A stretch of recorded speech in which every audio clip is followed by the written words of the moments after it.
welcome to the deep dive. Today our sources are pointing us towards something a little different. Not markets, not politics. No. It's more of a pattern disruption. We're looking at a profile of a person who just operates as a kind of anomaly. A signal cutting through all the noise. A very clear signal. A profile is titled simply The Node. Sabrina Gonzalez Pasterski. And our mission here isn't to do a biography. That's not the point. We're studying an archetype. If you really want to understand how the future thinks, you have to look at the prototype who's, well, already living it. Right, but to see that prototype clearly, you need the context. The source really emphasizes this. The contrast is everything. So let's set that scene. The year is 2026. The source describes our civilization as being in a state of high stress, tachycardia, a gigantic digital Persian market. I mean, that's a perfect description. It's a market just flooded with noise, with screaming. The source calls it cheap dopamine and synthetic garbage. And in that market, our currency is just attention. It's all about the packaging, the image, the status, that fleeting, fiat validation. And Sabrina Pasterski is the inverse of all of that. The complete radical opposite. While our whole civilization is obsessing over the surface, she's the signal looking for truth. Not for attention. She doesn't even participate. Not at all. She is quietly, methodically mapping the source code of reality itself. That's the real difference, right? The noise versus the fundamental frequency. And focusing on that frequency, that signal, brings us to this foundational story. The report calls it The Garage and the Myth of Sovereignty. And this is it. This is the moment she decides not to be a passenger in her own life. That decision sets the entire trajectory. So picture this. It's the Chicago suburbs around 2006. Her classmates, they're getting lost in early social media, MySpace, Facebook. Chasing that fleeting connection. Exactly. Meanwhile, a 12-year-old Sabrina walks into her father's unheated garage with this singular obsession. She wants to fly. But not just fly. No. She didn't want a ticket. She didn't want a pilot's license to fly some Cessna. She needed to be the architect of the machine. A passenger is totally dependent on a system they don't understand. The architect, though, is sovereign. And for 2 years, she was just covered in grease, tightening thousands of screws, learning how to rivet aluminum, running wiring. She built a single-engine Zenith Zodiac CH-601XL.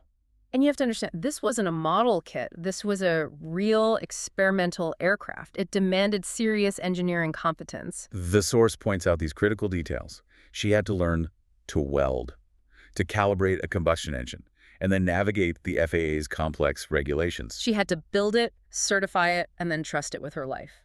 I mean, her life literally depended on her own craftsmanship.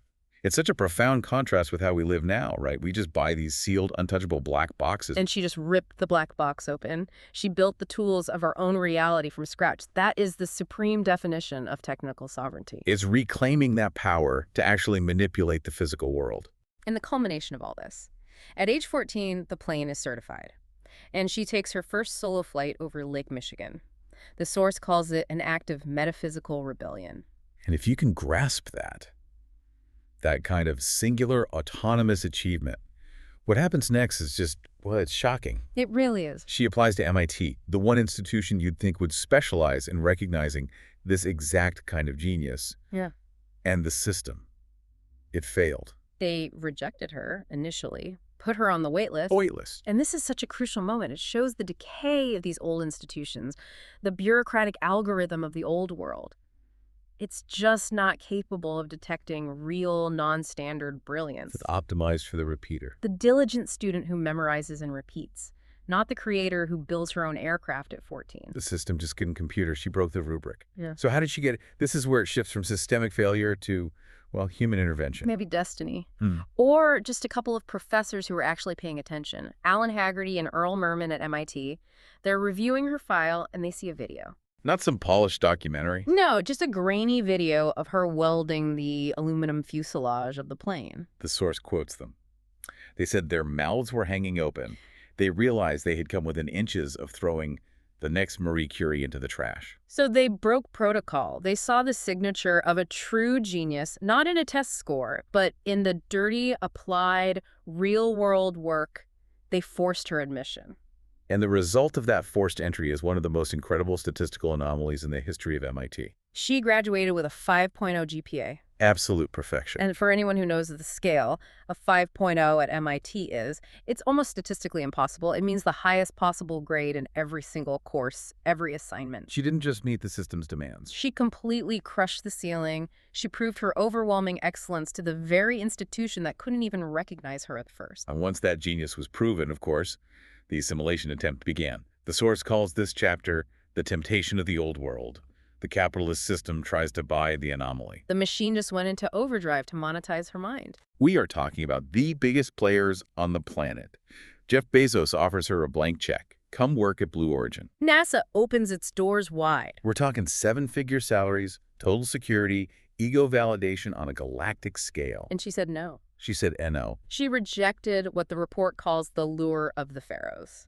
And I know that sounds theatrical, but the point is valid.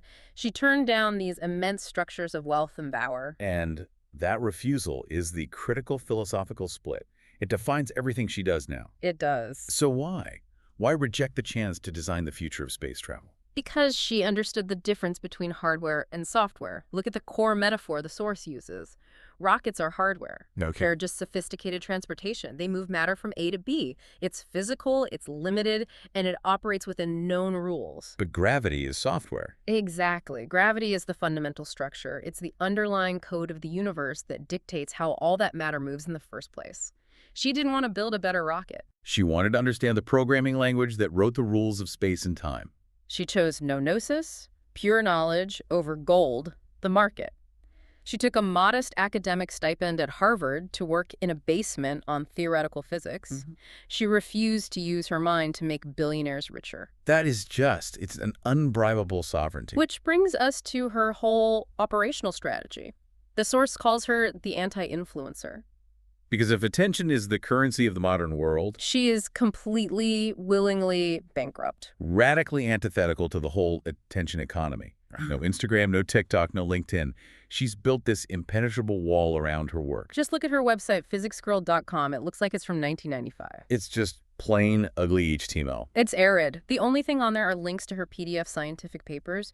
She's sending a very clear message. She does not care about the packaging. She only cares about the signal. So her true superpower isn't just her IQ, which is obviously off the charts. It's focus. Deep focus. The ability to just sit for 12 hours straight and dissolve problems that baffle the rest of the world. Her invisibility is her greatest weapon. The modern world wants you distracted. It wants you shallow. And constantly validated.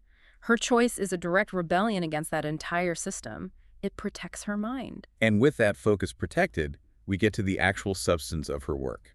Hacking the matrix.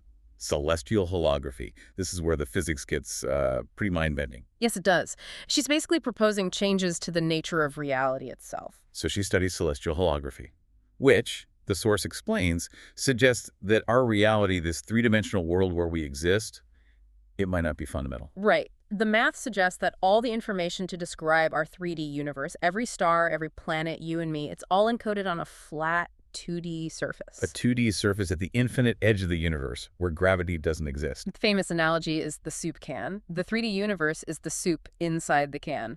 All the data, all the information that describes that soup is just printed on the 2D label on the outside. The soup is a projection of the label. Precisely. We are living in a hologram, and the math is there to prove it. Sabrina isn't just observing the game. She's using mathematics to find the source code of the projector. She's trying to become the programmer. Not just the player. She is confirming what ancient mystics called Maya, the illusion of the physical world. And if that wasn't enough, we get to her work with Stephen Hawking and Andrew Strominger, the black hole information paradox. A paradox that haunted physics for 40 years. The belief was that black holes were cosmic trash compactors. Anything that fell in was just gone. Its information was destroyed forever. Which violates the most sacred rule of quantum mechanics. Information must be conserved. It can't be destroyed. And their collaboration provided the solution. The black hole does not forget. No. They discovered that black holes have what they call soft hair.